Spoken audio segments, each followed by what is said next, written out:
mencuri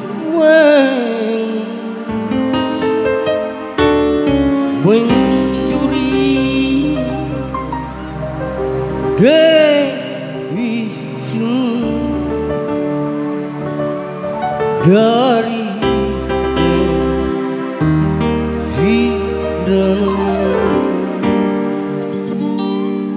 hei lanjut Tahira.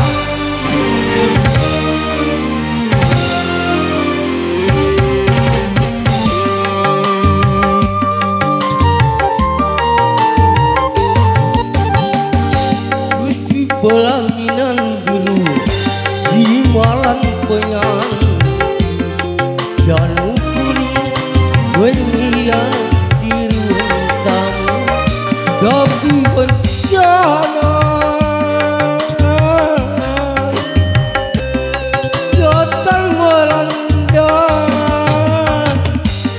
ia itu tercinta dapat sedikitku ayo budaya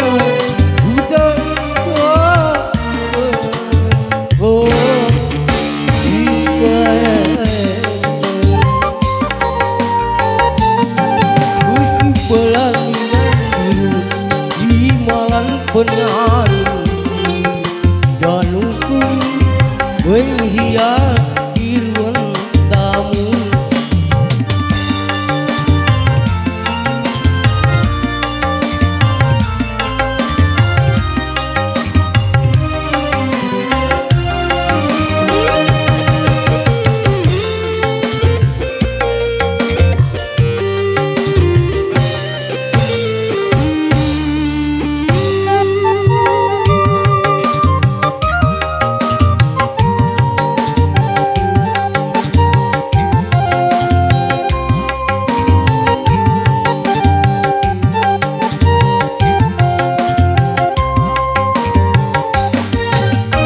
Dan seorang kekasih pertama sengaja datang melarikan dia.